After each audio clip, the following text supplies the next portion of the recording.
Bismillah, Assalamualaikum warahmatullahi wabarakatuh. Alhamdulillah berjumpa lagi bersama Bu Fajri dan Bu Reni dalam pembelajaran tematik. Insyaallah hari ini kita akan membahas tema 6 subtema 2 pembelajaran 2 yaitu muatan pelajarannya SPDP dan juga bahasa Indonesia. Marilah anak-anakku semuanya kita awali dulu dengan membaca basmalah bersama-sama. Bismillahirrahmanirrahim.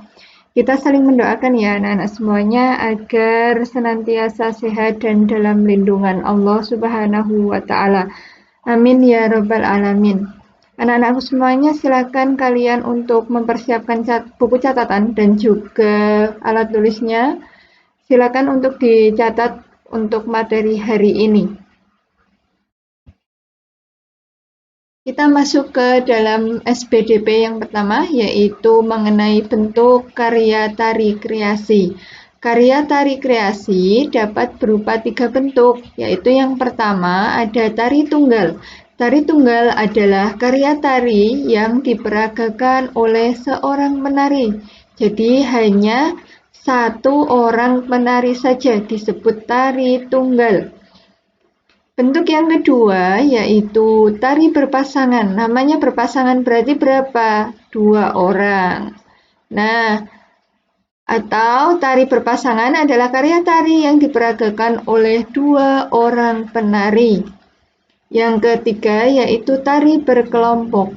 Adalah tari yang diperagakan oleh lebih dari 2 orang penari. Jadi kalau hanya 2 orang penari disebut tari berpasangan, jika lebih dari 2 orang penari disebut tari berkelompok. Paham sampai sini anak-anak semuanya? Paham ya?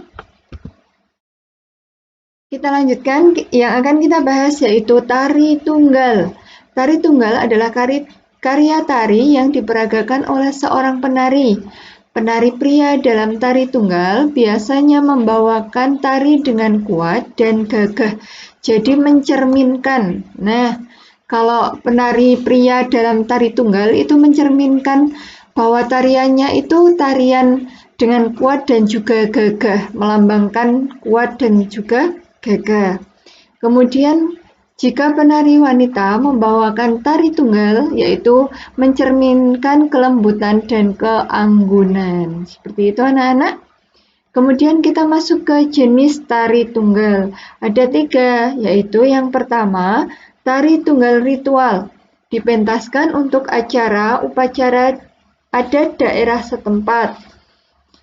Yang kedua, tari tunggal tradisional. Dibawakan sebagai ciri khas tertentu dan ciri khas daerah tertentu dan biasanya sebagai tontonan masyarakat pada acara pesta rakyat gitu nggih. Yang ketiga, tari tunggal kreasi baru merupakan hasil modifikasi gerakan tradisional yang sesuai dengan perkembangan zaman. Nah, di sini ada contoh tarian yang biasa dibawakan secara tunggal. Ada beberapa contoh tarian di sini, yaitu yang pertama tari legong. Dari mana asalnya? Yaitu dari Bali, tari gambyong Yogyakarta, tari klana topeng dari Yogyakarta, tari kandangan Jawa Barat, tari merak Jawa Barat, tari jaipong berasal dari Jawa Barat, tari kancatlasan Kalimantan Timur, tari gandrung Jawa Timur.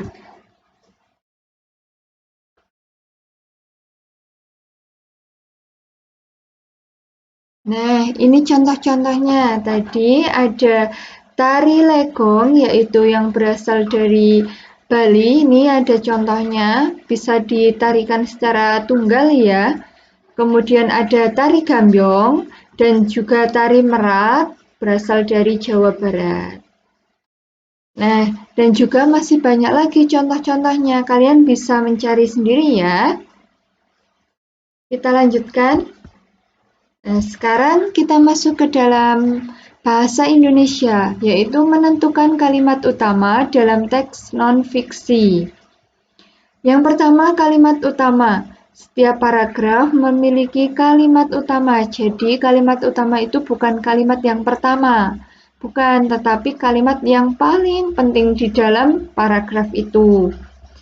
Kemudian kalimat utama merupakan kalimat yang bersifat umum dan mengandung gagasan utama atau gagasan pokok. Jadi di dalam kalimat utama itu terdapat gagasan pokok atau istilah lainnya ada ide pokok. Nah, kemudian kalimat utama bisa ditemukan di awal paragraf disebut deduktif, di akhir paragraf disebut induktif, di pertengahan ataupun awal dan akhir kalimat yaitu deduktif, induktif.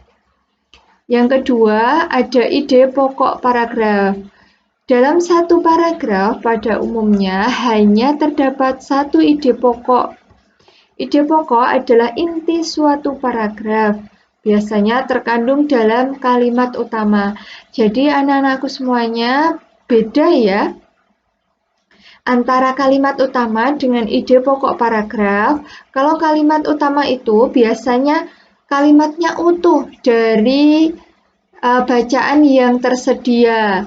Misalnya kalimat utamanya itu ada di awal paragraf atau deduktif. Nah, itu dicatat semuanya awal kalimatnya dari mulai kata pertama sampai titik.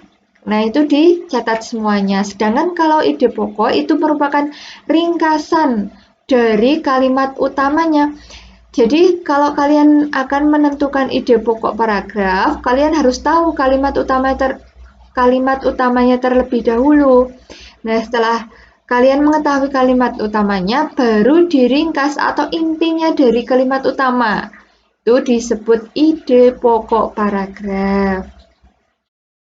Catatan kalimat utama disajikan secara utuh tadi ya, dari awal kata sampai titik. Nah, itu disajikan secara utuh.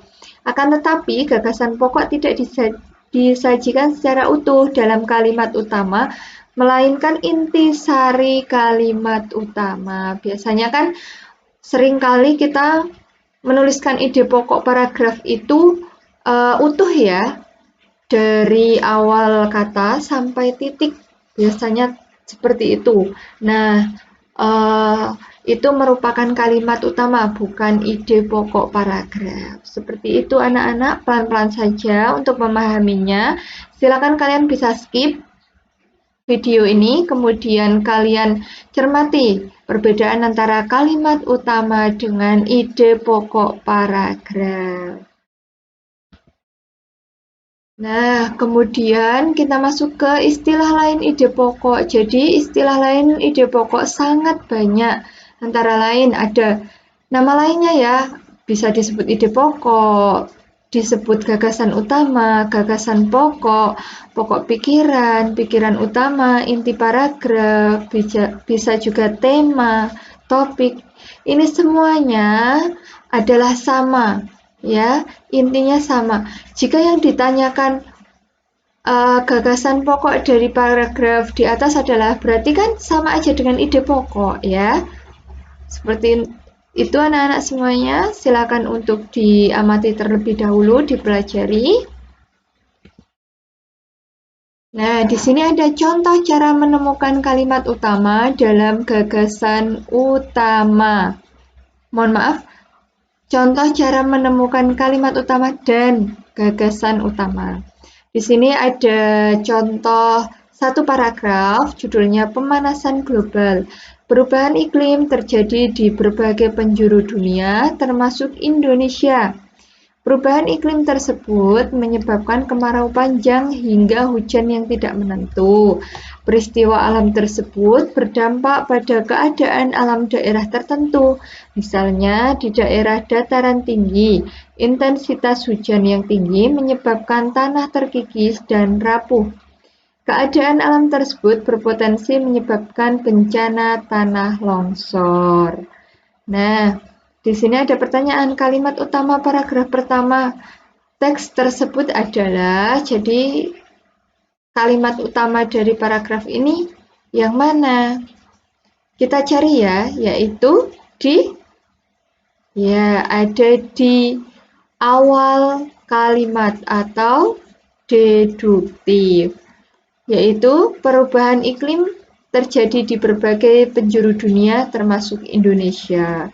Jadi kenapa kok ini kalimat utama? Karena yang lainnya, kalimat yang seterusnya ini hanya kalimat pendukung saja, gagasan pendukung saja. Ya toh, ini masih membicarakan tentang apa? Perubahan iklim lagi, ya toh? Padahal di sini sudah ada. Nah, berarti kalimat utamanya adalah di awal kalimat, yaitu perubahan iklim terjadi di berbagai penjuru dunia termasuk Indonesia. Selanjutnya perhatikan untuk gagasan utamanya atau ide pokok, gagasan pokok. Nah, gagasan utamanya ialah perubahan iklim, yaitu yang merupakan bagian dari kalimat utama. Ini ya, perubahan iklim. Jadi ringkasan dari kalimat utamanya. Seperti itu anak-anak semuanya. Kita mengambil intisarinya. Intisari dari kalimat utamanya itu membicarakan tentang apa? Oh, perubahan iklim. Ya sudah, berarti gagasan utamanya perubahan iklim. Seperti itu. Silakan untuk dipelajari lebih lanjut, dipahami, dicatat. Nah, kita lanjutkan. Untuk tugasnya, kerjakanlah ayo berlatih pada buku paket Bupena halaman 44 ini hanya muatan pelajaran bahasa Indonesia ya. Kerjakan di buku tugas tematik, jadi tidak boleh di buku paket Bupena. Ya, kemudian dikirimkan Google Classroom seperti biasa. Nah, alhamdulillah, terima kasih anak-anakku semuanya sudah memperhatikan, sudah mau belajar. Nah, belajar tematik hari ini. Tetap semangat, jaga kesehatan. Syukron anak-anak semuanya. Sekian. Fastabiqul khairat. Wassalamualaikum warahmatullahi wabarakatuh.